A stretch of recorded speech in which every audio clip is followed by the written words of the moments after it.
Hi, my name's Mandy. The two self-quizzes I took were the Human Metrics Jung Typology Test, and I came back, it said ISFP. So I was 34% introvert, 16% sensing, 50% feeling, and 28% perceiving. And so a lot of that is, most of them were moderate preference. So I'm more of an introvert than an extrovert. I'm slightly more sensing than I am intuitive. For my feeling, I'm moderate preference. I have a moderate preference of feeling versus thinking. And then perceiving, I have a moderate preference of perceiving over judging. My other test that I took was an emotional intelligence type, and the results were that I'm intuitive, which means that my superpower is that I'm able to notice how others are feeling. I'm really good at reading a room. I can be like a social chameleon, so I kind of blend into the atmosphere around me.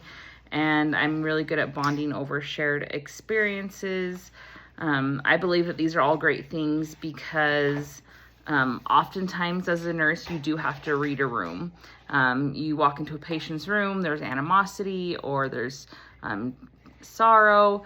And so you kind of have to read the room when you walk in because every patient is different. Their family dynamic is different. Also, like social chameleon, I feel like it's really important to be this as a nurse because, again, you're walking into unknown situations, into patients' rooms. You might have one person who's like very OCD and very like more of a stern characteristic, and then you have someone who's like so funny and jokes about every single thing, and so you just have to kind of like be able to work within any circumstance. And then the bonding over shared experiences I think is important because I think it does help build rapport amongst your peers and amongst your patients. Some things that I realized with this is that I do need to like improve my self-awareness because I'm really good at reading a room. Sometimes I'm not really good at reading myself. And so I think being more self-aware is important.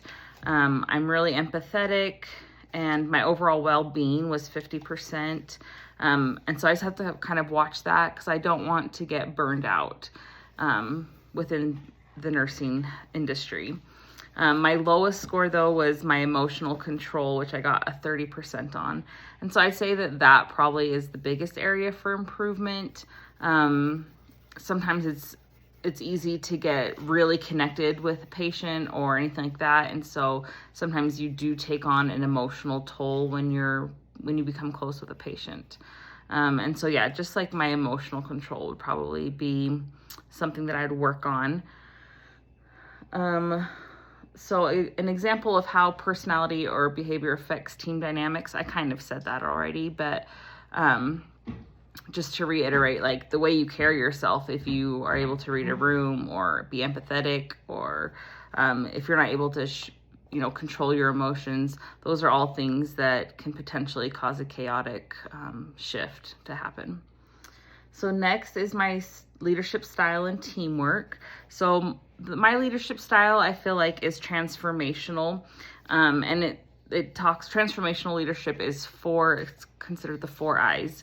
So idealized influence, which means that like you're able to be a role model for others on the unit. Inspirational motivation, which means that you like to share your ideas and you like to influence and inspire other people in your team. Individualized consideration, which means that you're willing to invest in each person on your unit. And then intellectual stimulation, which means that like you want to challenge assumptions that are made within your team and you want to foster creativity amongst them. I just feel like this is really my leadership style. I hold integrity and transparency pretty high on my list. And honesty. And so I feel like those 3 things just make me better for transformational leadership. Let's see. So I think that one way I could use my leadership style to support a colleague and to help them grow is where I work now. I started as an LPN, and then I'm now an RN. And so the LPNs that have just been hired, I really like to kind of take them under my wing and just say like, oh, like, let me help you. Like, do you want me to watch you do your first IV, or do you want me to help you with a midline dressing change? Do you want me just to be there as a second pair of eyes, second pair of hands? And then I just kind of sit back and I encourage them the whole time, like, you're doing such a great job, keep going. And so I think that's kind of part of my leadership style. So Maslow's hierarchy of needs, I just really love Maslow's. I think it can be applied to any part of your life. It has the 5 steps. And so the bottom step, the basic needs, is that it's your survival: air, food, water, shelter, and sleep. Next is safety. So like, you need to feel secure and safe within your environment. And that can include physical, financial, and protection from any harm or foreseen harm.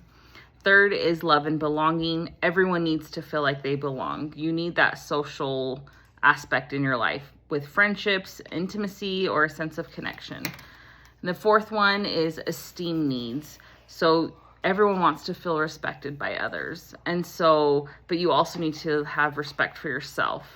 And so whether you care about status, recognition, feeling accomplished, those are just things that you need to fulfill that part. And then the last step is self-actualization. And so this step is really important because it's when you become the best version of yourself and you're able to reach your full potential in life.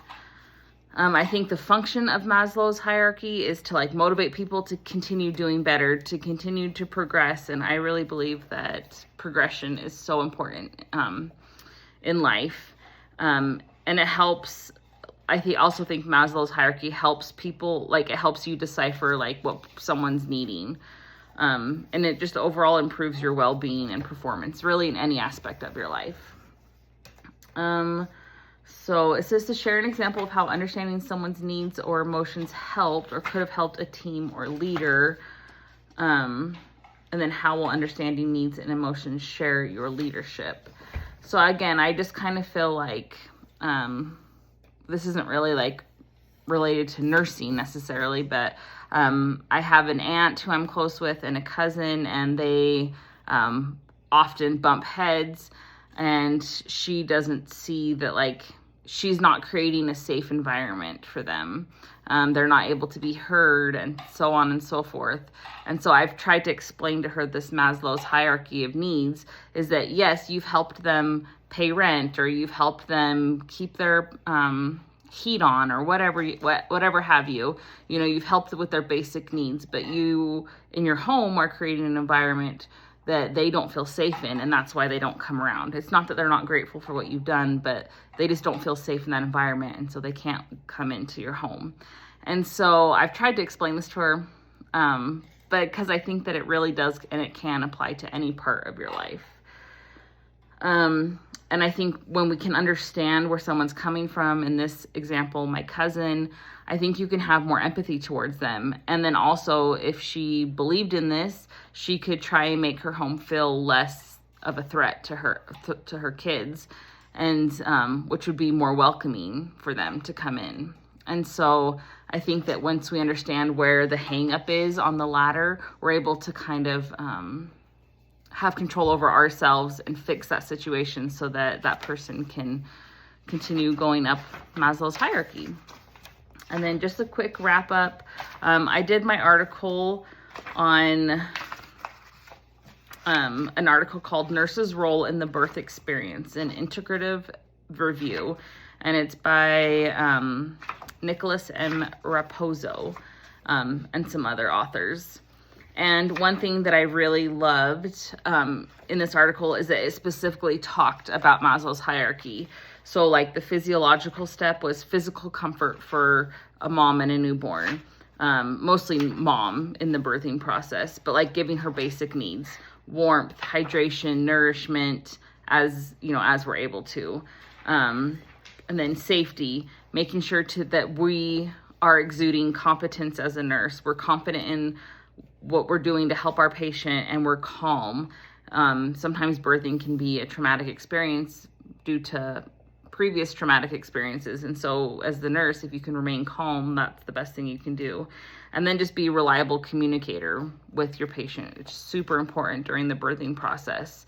Moms don't need to be like hindered or like not in the know why they're giving birth. It's important for nurses to be transparent with their patients. And then giving love.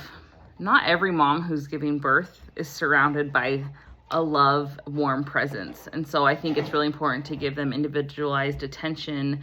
And you're just like this constant safety presence for them in the room. It's just basically like an outpouring of unconditional positivity that you're giving to this mom. Next is esteem. So you're just affirming what they're doing. Like, good job. You know your body. Like, just, you know, do you feel the contraction coming on? Do you feel this? You know, okay, now's the time to push. When you feel like you need to push, like, let's go ahead and push. Respect, giving them the respect that they are needing. And then also just dignity. You know, don't be making comments about anything that they could be doing wrong or could be doing better in their presence or just at any time, really. And then self-actualization is like that newborn bonding time. They finally push this baby out, and the self-actualization is like, hey, look what you just did. This is so important. And make sure that that bonding experience happens immediately. And so one key takeaway that I learned about this is just really the Maslow's hierarchy. You could go to any unit, use the Maslow's hierarchy of needs between a nurse and a patient, and it would be really eye-opening, and I think really help nurses hone in on the things that they need to hone in on, because it's not all about just giving meds and pain tolerance or pain management. There's so much more involved in patient care. Thanks.